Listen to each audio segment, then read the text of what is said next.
Hello everybody and welcome back to Expert Examiner IELTS. My name is Glyn and in this video we're going to do some more speaking test feedback. We're going to do feedback on Ira's test. So let's check it out. Good afternoon, my name is Glyn. Would you tell me your full name please? My full name is Irina Soklan. However, you can call me Ira in short. Okay, thank you, Ira. Now, in this first part of the test, I'm going to ask you some questions about yourself. Do you work or do you study? I'm studying. I'm currently studying as a in a high school. Okay, at a high school, in a high school, both are fine. What are some of your favorite subjects? My favorite subjects are definitely English because I do love English language because in the future. Okay, adding that do auxiliary, I do love English language. That's fine to use here. I think it's appropriate here. Sometimes when candidates or students learn this grammar construction, sometimes they overuse it. So I hope we don't get overuse of it. But for this, it's fine. I do love English. Future, I want to be interpreter, and as for my I want to be an interpreter. Sometimes just noticing immediately, it seems like some of the language is squashed together. Pronunciation is very, very clear. It's very fluent, very connected. But want to just listen to this part again. love English language because in the future I want to be Like even that cause in the future, like it's good that it's connected, but you don't even hear this cause. It just sounds like a cut. love English language because in the future I want to be interpreter. I want to be interpreter. So I don't know if it's a problem where she misses the article here. I want to be an interpreter, or with the cause if it's just being shortened a little bit too much. But the language just seems a little bit squashed, and I think she could slow her speech down a bit. But okay, it's just the beginning. And as for my other subjects that I'm passionate about, this is gonna be probably history because I do enjoy, I don't know, learning data. Again, because I do enjoy, again, we've already now had that second use where we add that auxiliary. I do enjoy. Again, it's okay here, but I would be careful not to overuse it. And understand about our I don't know our culture about So I like the breakdown where it breaks that I don't know, like it's really naturally, I don't know, like really showing connected speech there. our like life even in Ukraine or worldwide. Cool, nice vocab there, either in Ukraine or worldwide. Very nice, very precise. And do you like your teachers at school? Yeah, I actually do. I have awesome and Yep, I actually do. Nice substitution. ineffable teachers in our I don't know what ineffable? actually do. I have awesome and ineffable teachers in our Ineffable, is that a word? I just want to check that word. Ineffable. Huh, okay. So I'm looking, sorry for the side. Too great or extreme to be expressed or described in world. Ineffable. Okay, I've never used it. Cool. I'll take Google's word for it. school. They are incredibly kind and supportive. So I do, yeah. Okay, they're incredibly kind and supportive. It's part one, so we don't need too much development. So for me, it's not a big problem that she's not giving details of their kindness and supportiveness, but it could have been nice. All right, I'd like to move on now and talk to you about clothes. What kind of clothes do you like to wear? Frankly speaking, I wouldn't say that I have my style was clothes, Frankly speaking, okay, it's acceptable. I'm not a big fan of frankly speaking. I feel like it is overused, but that's okay. but I do like wearing, like average I do like wearing, again, that third use of adding the auxiliary. I do like wearing, just a little bit overused. clothes. I don't different hoodies. I don't know, sometimes dress, Cool, showing good vocab, hoodies, dress, nice vocab connected to language, t-shirts. connected to clothes, t-shirts. I wouldn't also say that I'm really into, like style, and I do not have my own style yet. But it depends on my mood. But it depends. So nice illusion dropping that T, but it depends on my mood. Cool. And I do not have, I think, favorite clothes to wear. I noticed that she uses this instead of like I don't have, she uses that I do not have, and that's fine. It's okay. Usually we use don't, the contracted form I don't have, but I think her pronunciation of do not also sounds really natural, so for me that's fine. Yeah. And do you have to wear a school uniform? Thank God I do not have to wear a school Cool, very nice. Thank God I do not have to, so thank God for good news. Very good signposting language. uniform, so I can just, I don't know, like I can I can just, I don't know, I can, like, so it's nice that even when her speech breaks down, she fills it with natural fillers. wear like what I want. So yeah, I do not have it. All right, let's talk about money now. Do you usually try to save money? I'm trying to, but I can't because it's Nice substitution, or sorry, ellipses. I'm trying to, but I can't. Again, I'm trying to save money, but I can't save money. But she drops that save money because this is ellipsis. Nice, cool. really tricky for me to do because like Good, she uses tricky. Instead of difficult or hard, she uses tricky, which again is nice, precise vocab. I don't know, like I really want to buy something and I really appreciate and love giving something special to people. And usually I waste my money on that. Cool, nice collocation, waste my money on that. You can kind of see that maybe because she's thinking about the collocation on waste my money on that, that just doesn't come out quite as fluency. I waste my money on that. I waste my money on that. I waste my money on that. So sometimes when students aren't sure of the right preposition, their speech slows down and the sentence stress becomes quite strange. So with a band 9, you'd expect to hear something like, "Oh, I usually waste my money on that. I usually waste my money on that." But Ira's just dropped to "I waste my money on that," kind of showing that maybe she's just trying to access that preposition. Now, this is minor thing, but when we get into deciding between like bands 9, 8, and 7, those are the type of small things we'd kind of look for in pronunciation. But I'm trying to save my money because in future I But it's good, the speech is still connected. want to study in UK and so Article with UK in the UK. So we've missed a couple of articles. I want to be an interpreter. I want to study in the UK. when it comes to presents, I'm trying to surprise my family When it comes to, great, I love that little discourse marker. members. So therefore I have to save my money for that. Okay, therefore is fine. And do you prefer paying for things in cash or by card? By card definitely because it's more comfortable and convenient as for me. Not quite getting that f and v, right? Comfortable, convenient. It sounds a little bit like comfortable, convenient, just a little bit. Convenient as for me. Again, card? By card definitely because it's more comfortable and convenient as for me. Comfortable and convenient. So that comfortable and the f and the v don't quite come out. I'm not quite sure why. Ira from the Ukraine, I presume that her first language is Ukrainian. You know, they have the f and v sounds in Ukrainian. I don't know, maybe there's some, I don't know what the problem is, but that p and v don't quite come out clearly. Me, so by card. Why is it more comfortable or convenient? Because most of the time it's popular here and everywhere, like where I go, I can pay by card. And so it's just more I can pay by card. So cool, she's hitting that schwa. I can pay by card. Not the I can pay by card, but I can pay by card. Nice. comfortable, I think, in our environment and in the shop, even, so even in different markets, we have this opportunity to pay by card.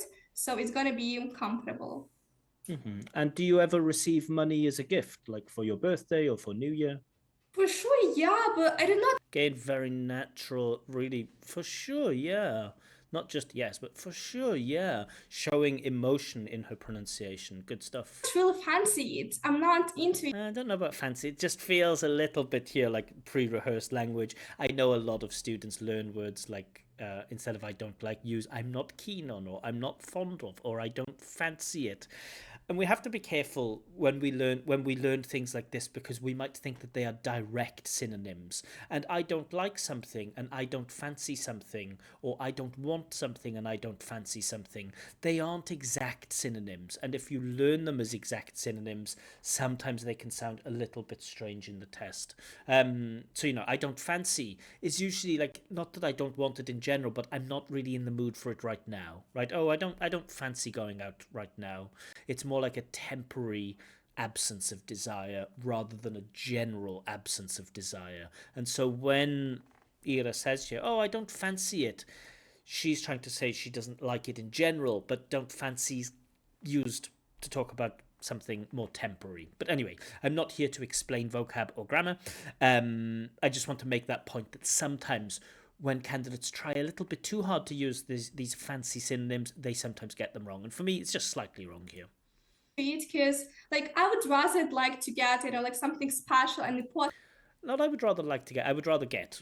Maybe I would rather do something, I would rather get something. Not I would rather like to get. Sounds a bit strange.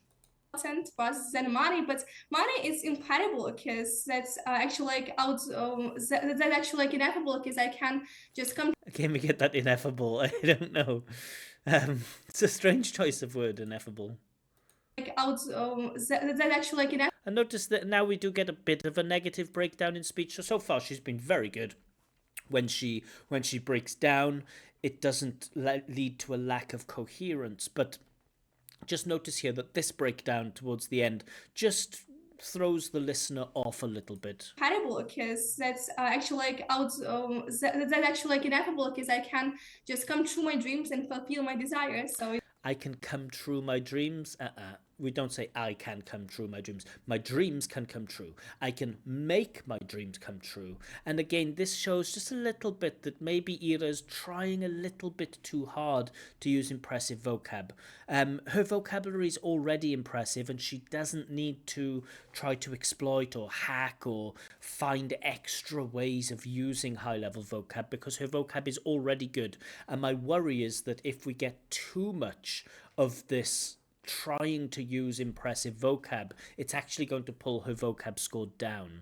Let's just listen again. This make my dreams come true thing. That's actually like ineffable because I can just come true my dreams and fulfill my desires. So it really gets present. Yeah, just strange. I've lost coherence there. I'm not even quite sure what question she was answering, but let's keep going. Okay, thank you. Now, in this next... All right, so that's the end of part one. So thoughts on part one. It's immediately clear that the candidate is very comfortable speaking at length. She extends her answers well. I love the positivity in her intonation. I think it's wonderful. Her speech is connected. It's very, very easy to understand her in terms of fluency. There are some breakdowns and some reformulations, but they are rather natural, or they're quite natural. And she uses a lot of like fillers and and like and that type of stuff is good. Very few pauses in her speech. Vocab is very, very strong and topic specific, but I am just a little bit worried that she's trying a little bit too hard to use that impressive vocab. In terms of grammar, I haven't listened too much to her grammar yet. A couple of mistakes with articles we've got, but I think I'll listen for the range in part 2 of the speaking test. So I want to see how her grammatical range is, because I know pronunciation very strong. I think I know the mark for pronunciation already. I don't think it's going to be below that. I don't think it's going to be above that. Fluency, that can always change. Vocab can always change, but grammar is the thing I want to listen to in this part 2. So let's check the part 2 task. So the candidate must describe a person she knows who likes to talk a lot. Okay, so difficult to see exactly what type of grammar that she's going to use. There's a lot of present time here. And say whether you think this part of the character is positive or negative thing. So you could... There is scope for language connected to people's character, of course, language connected to emotions and things like this. But while, of course, I will think of all of the criteria, I want to focus on grammatical range of structures. To remind you, you will have between 1 and 2 minutes to give your talk, and I will let you know when the time is up. Can you start speaking now, please? Yeah, sure. I have the talkative friends and it calls Editka, like It calls? friends and it calls Editka. It calls? She is called. She is called, not it calls. She is called. So passive, I'm called, you are called, he is called, she is called. Aditka. Like she's my soulmate, she's my classmate, and I do enjoy It's a strange way of wording it. She's my soulmate. She's my classmate. Um, okay. Enjoy spending time with her because we can talk about totally different topics. I can talk to her, about studying and about some, things that are vital, that are essential. As for me, Vital and essential. So be careful with synonymy here. We don't want to add too many synonyms. Things that are vital and essential. It becomes like a tautology, like saying the same thing in different ways. Like it is good and it is pleasant. It's like, okay. Or she is funny and she is humorous. Okay, but those two things mean the same thing. We can talk about things that are vital and essential. Okay, but focus on giving details here. So what do you mean when you say totally different subjects, things that are important? Can you go into it a bit more deep, go into it with more depth and talk about some of those things to extend your answer naturally? and we have got our friendship, so I would say that We have got our friendship. You've already said that she's your friend, your soulmate, your classmate. Now we have got our friendship.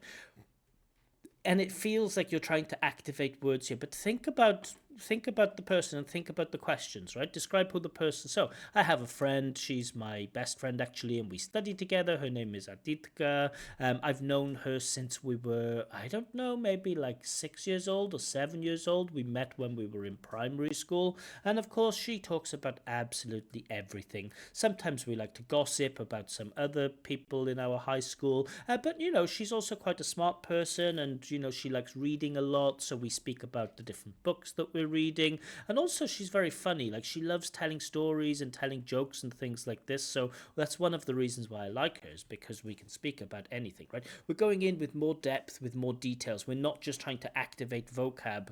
But okay, let's continue. it's incredibly, deep friendship because Okay, it's an incredibly deep friendship. Fine. I know her for almost, I think, Not I know her, but I have known her. Present perfect, but how long? Let's listen again. deep friendship because I know her for almost, I think, 5 years. I've known her for almost 5 years.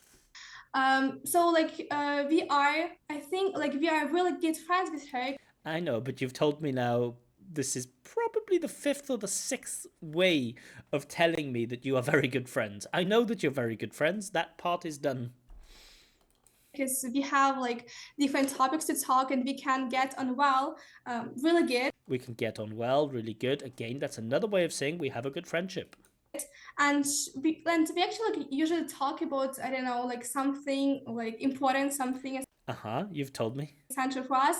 So now you've told me you talk about vital things, essential things, important things, and essential things. That's 4 times. And from time to time, we do not Maybe some examples. Give some example. What are important things? Is it schoolwork? Is it like the friendships that you have? Is it the way that you spend your free time? Do you talk about your relationships with your relatives? Things like this. Do you talk about your teachers? Do you talk about your schoolwork? Like, give examples of that instead of just saying we talk about important things. What important things? Of course, you can make it up. You don't have to tell the examiner all of your secrets. You're welcome to make up any topic you like, but details would be good. not even like say hi to each other. We just start talking because like we know like what do we have to talk about, or others. Again, we know what we have to talk about, and we have a mistake with the embedded question here. We know what do we have to talk about. We know what we have to talk about. Things. And I would also like to point about my other friends, Yeah, so for me, this is a sign that the candidate has difficulty speaking at length about a topic. When the task is to describe a person, but the candidate describes to talk about 2 people. For me, this is the sign that that candidate has problems speaking about one person and can't speak at length. Now notice that there is the secondary question, and say whether you think this part of the character is a positive or negative. So there's a lot of room, there's a lot more room here for Ida to keep telling us about Aditka? I forgot her name, sorry. You could say, oh, for some people, this is a very positive part of her character, especially if it's like in school and we're in drama classes, because if you're sociable and extroverted and talkative, then this, usually means that you like performing and speaking in front of people. But, maybe this can be annoying for some people because, you know, if we're in the school library, other people are working and they want to concentrate. And if she's speaking too much, other people can find it quite frustrating, right? So you have more room, you have scope to talk about this green question at the bottom. Like we met we met with her like online, and her name is Oksana, and we talk to her like every day about English, about, you know, like sort of stuff, and we always have something in common. And for instance, about studying, about, you know, like something important. So, and we usually talk just about, you know, like I think just studying, but it depends on our moods, and we can discuss whatever we want. Okay, thank you. So, all right, so general comments about part two. I think the candidate is speaking a little bit too quickly here. I'd like to see her just relax a little bit and slow down and speak at a slightly more natural pace. Pronunciation is still great, it's still connected, we still have very nice intonation. The fluency is fine, but the coherence just drops because we don't get too many details and we get repetition of the same type of ideas. That also affects the vocab because now we don't get to explore, you know, whether this character trait is positive or negative because she's too busy just repeating the same thing that, you know, she's my friend, she's my soulmate, she's my classmate, we have got a friendship, we have a deep friendship, I like her, she's my friend. We're just repeating the same thing over and over again. So, you know, it's not a natural extension of the ideas. And so, yeah, you just lose a bit of points for vocab and for fluency and coherence. Grammatical range was a little bit weak, and accuracy, where, you know, she just relies maybe on present simple, where she should use present perfect, like I know her for 10 years or something instead of I have known her for 10 years. A mistake with the embedded question, like we know what do we have to talk about instead of we know what we have to talk about. But those are attempts at complex structures. With the simple stuff, generally she's okay. Haven't noticed any major critical errors with present simple. I haven't noticed any critical errors with like singular or plurals nouns. A couple of mistakes with articles from part one, but so accuracy generally well controlled, but not quite enough range for me for a higher mark. Okay, so I have an idea in my head now, kind of about grammar. I still want to think about grammar in part three of the test to see if she can show off a little bit more range. I'd also like to see an improvement in the way that she develops her answers in part three. Certainly pronunciation, great. Ability to speak at length, fine.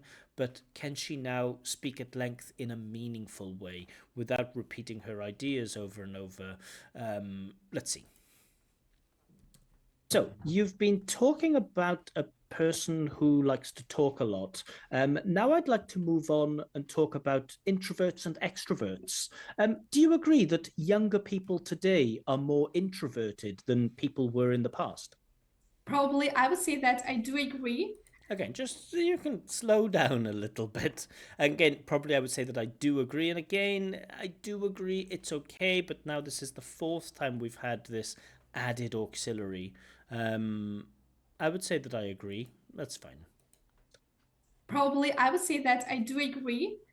But as for my personality, so I wouldn't say that it's connected, you know, like with me somehow. I wouldn't say it's a very nice way of expressing your opinion. Very nice functional language. But I do agree about, you know, like average thing. Yeah.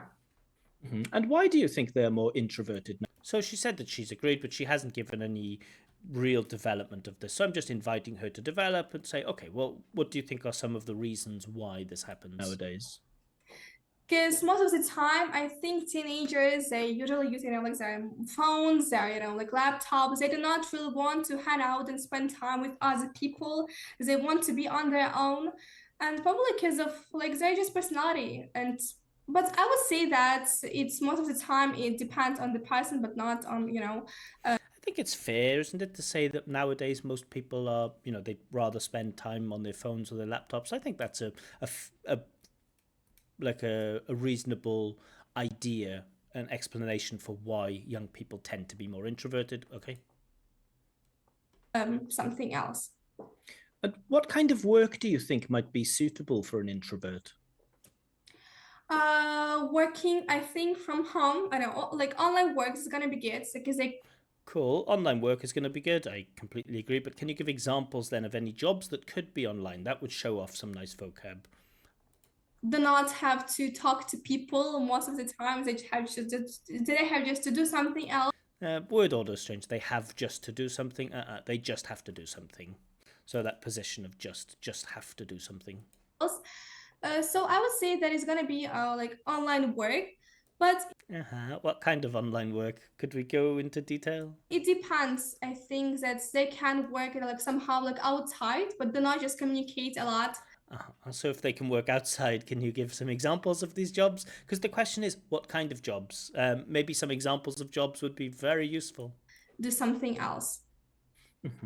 And what are the main advantages of being an extrovert? So notice the question here. What are the main advantages of being an extrovert? An outgoing, sociable, communicative person. Extrovert. The main advantages are that I think that you can spend like lots of time, I think, on your own, and you do not have just. So I think she's misunderstood the question because she's saying you can spend a lot of time on your own. That's not an advantage of being an extrovert. That's an advantage of being an introvert. To be always surrounded, I think, by someone, and you have to sing. You have to sing. I think she means think. You have to think, but it comes out like sing. So bit of a problem with that th. Carefully about like your future, about your goals, about your. Is that an advantage? I don't know. You have to think carefully about your future. Maybe. Aim that you are striving. But it's certainly she's describing advantages of being an introvert, not advantages of being an extrovert. Again, it's only one misunderstood question, so it's not critical, but okay. For. So I think this is our like the most incredible one. Again, that this is the most. So she has some problems with the and th sounds that they're pronounced as the and s. This is the most. Benefits about being extroverted. But she uses the word extroverted, so maybe she has a misunderstanding of the word extrovert. But okay. Let's talk about other personal characteristics now. Do you think it's good to be ambitious? Yeah, it's incredible. Frankly speaking, I would say that. Okay, very enthusiastic. Again, we get this frankly speaking.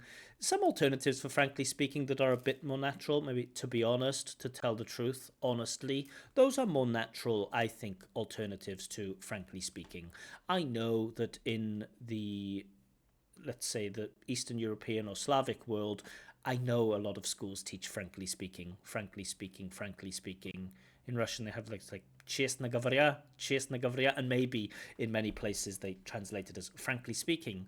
But for me, frankly speaking sounds a little bit outdated. And I think, to be honest, or to tell the truth, or to be honest with you, I think those are more natural alternatives. That's ineffable to be an ambitious person, because third time we've had ineffable or ineffable. I don't know. I've learned a new word. Cool. I am one of them, and I would also say that people like who are, I think, strong-willed and they want to achieve everything in their life. Okay, strong-willed. So she shows very good knowledge of personality adjectives, and that is, I think, being ambitious is connected to strong-willed. So I think that makes sense here. They are, I don't know, incredible, and I feel that I just look up to them, and I'm inspired by such people. Cool. I look up to them. So. Not fully connected with the phrasal verb, but I look up to them. Fine, nice phrasal verb, nice vocab. So I think, yeah. So I think, yeah. We've seen a few candidates on this channel end their answers with, so I think, yeah. But okay.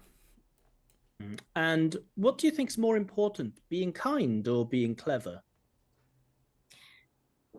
Oh, let me think. I love the way she buys time here. Oh, let me think. So nice. Suppose that being clever is more important than being kind. Cool. So because she doubts it, she uses I suppose, I think. Let's just check. Is more important. right? Oh, let me think. I suppose it being Cool. So this is really great precision with the vocab. When we're not sure of our opinion, that's the kind of language we use. Well, I suppose that being kind is, or I guess that being kind is. So it's really clear in her intonation that she's not 100% sure, but probably she thinks this one. So from her intonation, we can see that not 100% confidence in the point of view, and the vocab matches that. I suppose that, so that's very good stuff. clever is more important than being kind, because if you're a clever person, you can you can do whatever you want. You're brainy, you're generous, you're intelligent, you can, I don't know. Okay, let's look at let's see why I have a problem with this. Tautology again. If you are clever, you are intelligent. It's a synonym. You are brainy. It's a synonym. You are generous. No, not necessarily. There is no link between being clever and being generous. You can do whatever you want. You're brainy, you're generous, you're intelligent, you can. You're a genius, not generous. She's not saying generous, she's saying you're a genius. But you're not adding anything to it, right? You're just telling me the same. You're like, tell me about your dog. Oh, my dog is a dog, and my dog is a canine, and my dog is an animal, and my dog is a pet. Yeah, we know. All of this means the same thing. So, in order to develop, we can't just use synonyms. I know it's tough to generate ideas, and especially, Ira's still a high school student, and so at this age, it can be difficult sometimes to deal with some of these wider world IELTS questions because, they're designed for people who are like 18. But to be honest, when I was 18 years old, I probably would have struggled to answer many of these questions. Probably only after 21, 22 did I start thinking about a lot of like IELTS Part 3 type questions because I was a very young 18, 19, 20-year-old, whereas I think Ira, the candidate here, is mature for her age, but I think it's still kind of difficult for her to speak about these wider world, unfamiliar topics. I don't know, do whatever you want in the future. But being kind is good as well, because you are kind, you can help people. But And again, tautology. Being kind is good as well because you are kind. You can help people. Okay, cool, but why is that good? from time to time, people can use it, I don't know, in their own needs. So I wouldn't They can use it for their own needs, not in their own needs. Just wrong collocation there. say that it's kind of like beneficial to be kind. Beneficial. So this isn't a problem. It's not a big problem if you mispronounce one word, but the one word there is beneficial. So I would say that, yeah, clever is more essential. Essential is not really a gradable adjective. We don't say more essential usually. More important, fine, but essential, like it's absolutely essential. And do you think people in the future will be more or less selfish than we are today? In the future, I would say that people perhaps will be more, Perhaps will be is fine, will probably be, maybe is a little bit nicer, are likely to be, maybe is even better. selfish, because I just think so. Like, if I can see, like everything, like what is going on in our world nowadays, probably I can point about for in Ukraine, about like a place like where I live. So we've got like lots of problems with environment, such as like deforestation. I don't know. Okay, so we've got onto the environment. Now, I think it is connected to selfishness. I don't know if the candidate is just trying to use deforestation because it's a test, or if there really is a problem with deforestation in her home. It might be the case, and I like that link. I think there is a link between people not caring about the environment and people being selfish. People do not want to actually like look after, I don't know, nature, look after even themselves. And maybe just point to the selfish aspect of it instead of saying they don't want to look after nature.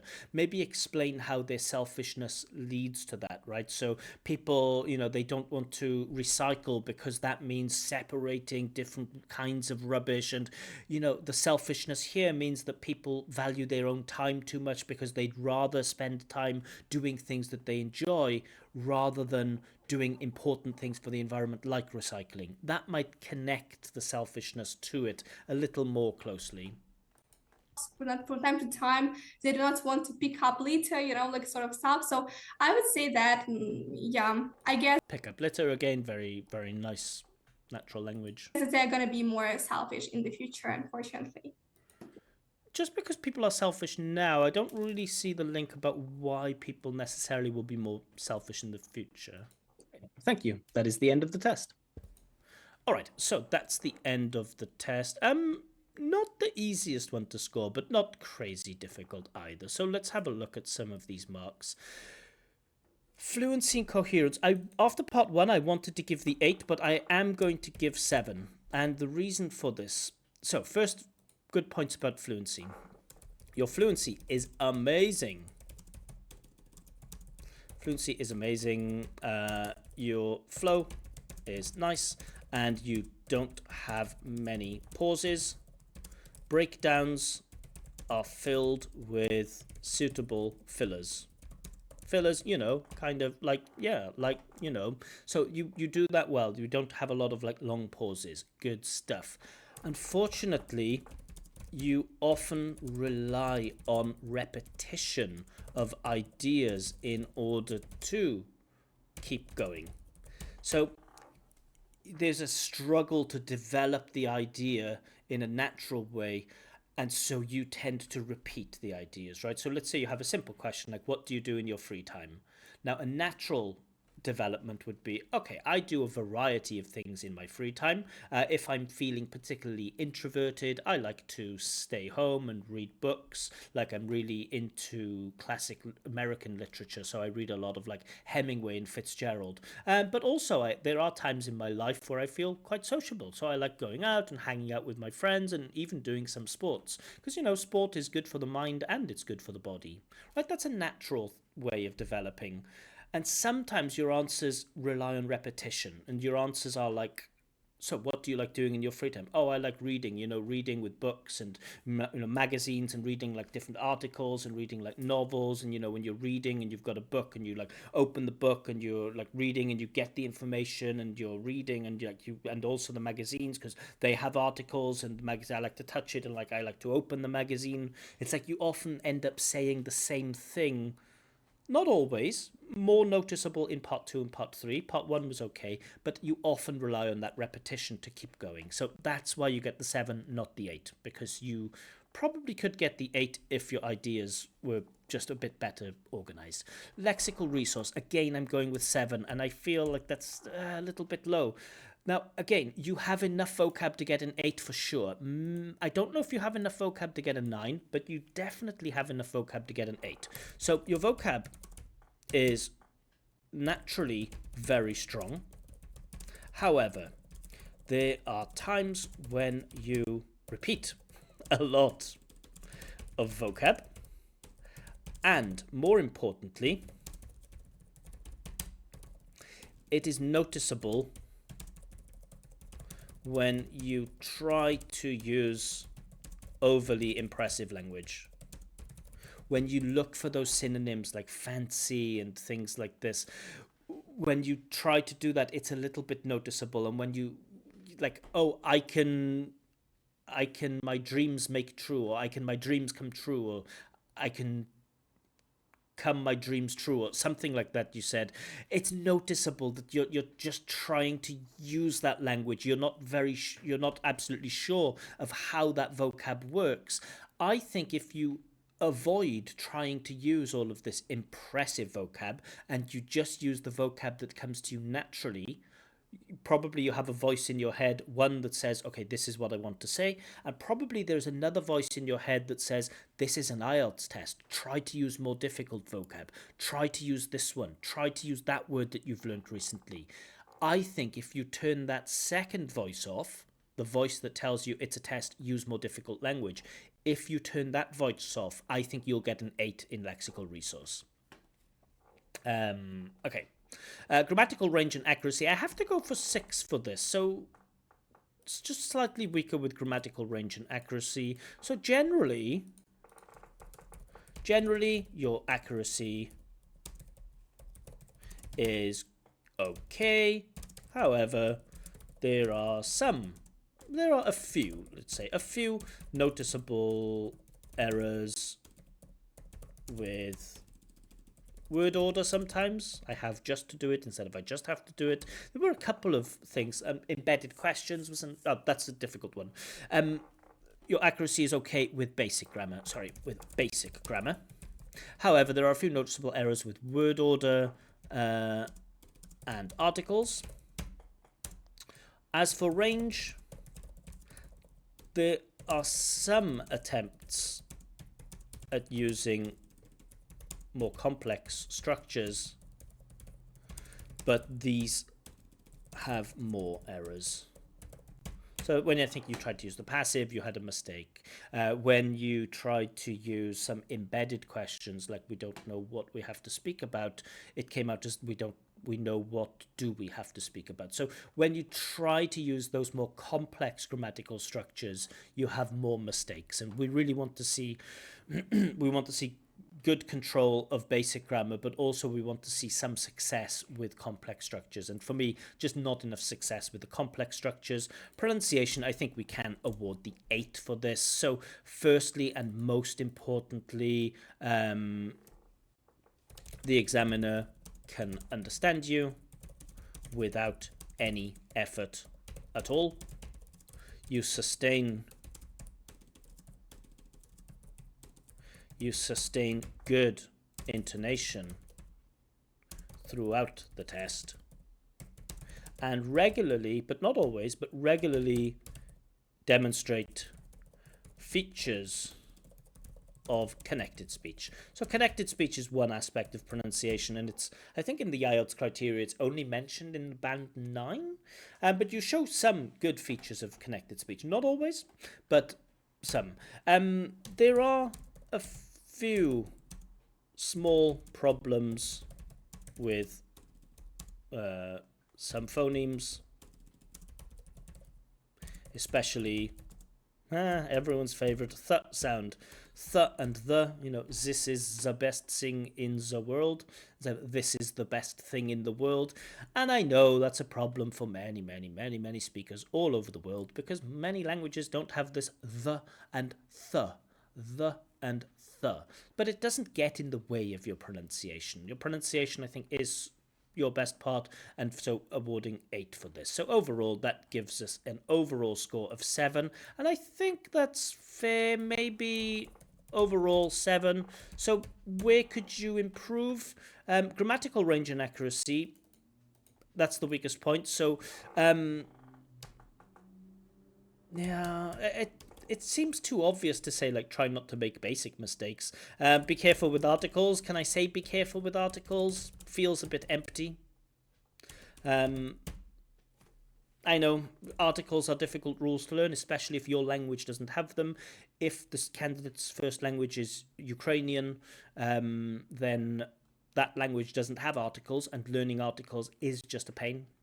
Be careful with articles, but most importantly, and try to use a wider range of grammar.